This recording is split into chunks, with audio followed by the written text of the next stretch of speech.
Today, I'm with the lesson The French Revolution. So, let's we start the lesson.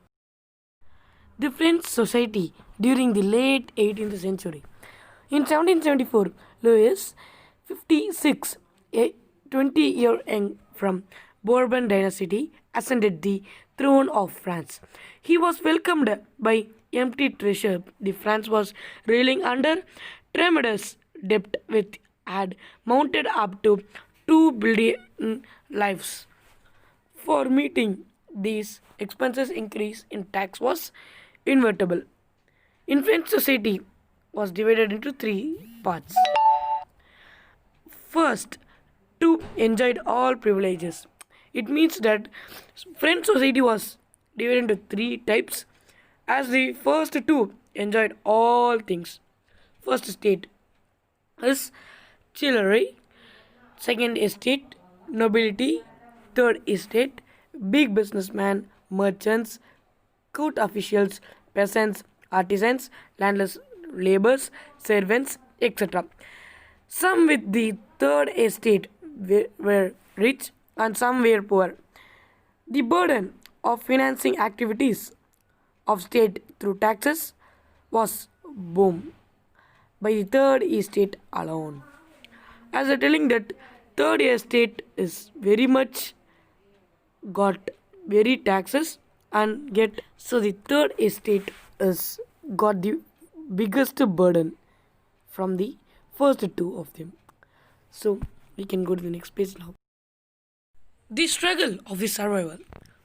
Population of France grew and so did the demand of grain.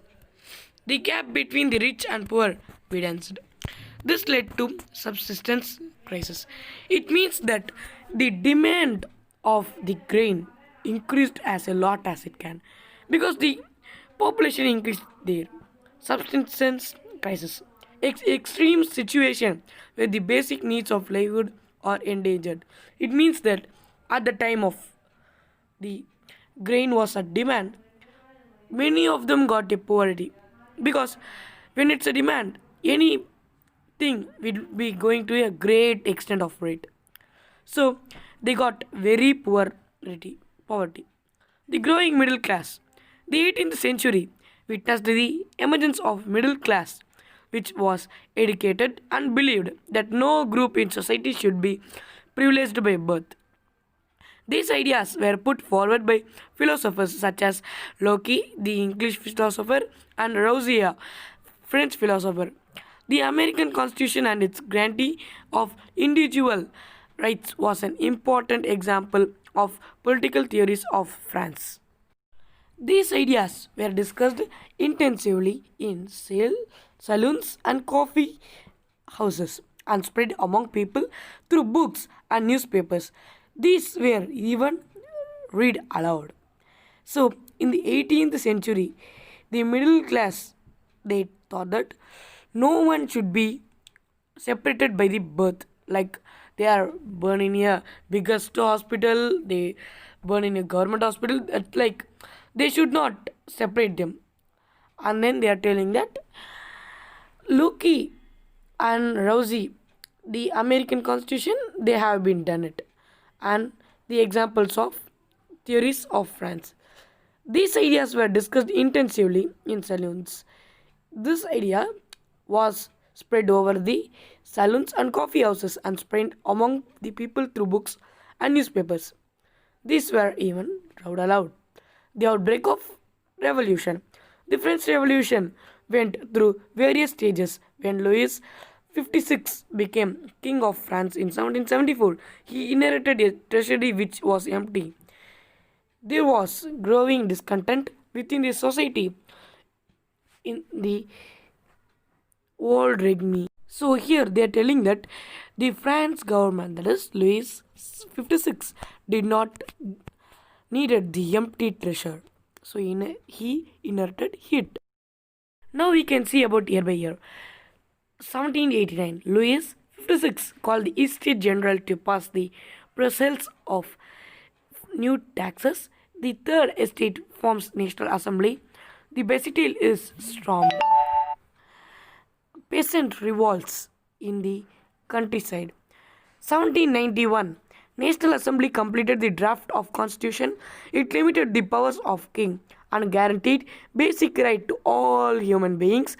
France became constitutional. 1792 to 93 France abolished monarchy and became a republic, means democracy. National Assembly was replaced by convention. King and queen were executed. 1793 to 94 it is a referral as region of terror. Robespierre followed a policy of severe control. He executed all the so-called enemies of republic. 1795 Javelin Republic overthrown a directory rules of France. A new convention appointed a five-man directorate to run the state from 26 October 1795.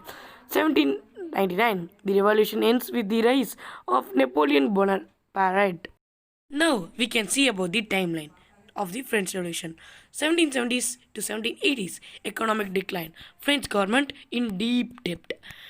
1788 to 1789 bad harvest, high prices, food riots. 1789 May 5 East General Convention demands reforms. 1789 July 14 National Assembly formed. Bastille stormed on July 14 French Revolution starts. 1789 August 4 Night of August 4 ends the rights of aristocracy. 1789 August 26 Declaration of Rights of Man. 1790 Civil Constitution of the Clergy, Nationalists, the Church. 1792 Constitution of 1791 converts absolute monarchy into a constitutional monarchy with limited powers. 1792 Australia and Persia attack revolutionary France. 1793 Louis 56 and Mary Antoinette are executed. 1792 to 1794 The Region of Terror starts. Australia, Britain, the Netherlands, Persia and Spain are at war with France. Robespierre Committee of Public Safety repels back foreign invaders, executes many enemies of the people in France itself. 1794 Robespierre is executed. France is governed by the Directory, a committee of 5 men. 1799 Napoleon Bonaparte became the leader. Now we can see about the women's revolution. From the very beginning, women were active participants in the events which brought about so many changes in the French society. Most women of the third estate had to work for a living. Their wages were lower than those of men. In order to discuss and voice their interests, women started their own political clubs and newspapers. One of their main demands was that women must enjoy the same political rights as men. Some laws were introduced to improve the position of women. Their struggle still continues in several parts of the world. It finally, in 1946, that women in France won the right to vote. The absolution of slavery. There was a triangular slave trade between Europe, Africa, and America. In the 18th century, there was a little Christian of slavery in France. No laws were passed against it. It was in 1794 that the convention freed all slaves, but 10 years later, slavery was reintroduced by Napoleon. It was finally in 1848 that slavery was abolished in France colonies. This is the last two topics of this lesson. The revolution and everyday life.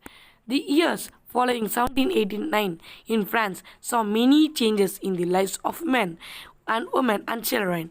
The revolutionary governments took it upon themselves to pass laws that could translate the ideas of liberty and equality into everything practice. One important law that came into effect was abolition of censorship. The ideas of liberty and democratic rights were the most important legacy of French Revolution. This spread from France to the rest of Europe during the 19th century. Napoleon Bonaparte. In 1804, Napoleon crowned himself Emperor of France. He set out to conquer neighboring European countries, disposing dynasties and creating kingdoms where he placed members of his family. He saw his role as a modernizer of Europe. He introduced many reforms which had long lasting effect on Europe. He finally defeated all Waterloo in 1815. So that's all for the video. Now we saw about the French Revolution. So try to memorize or to be get it very right. So thank you for seeing the video. From then, this is Santosh.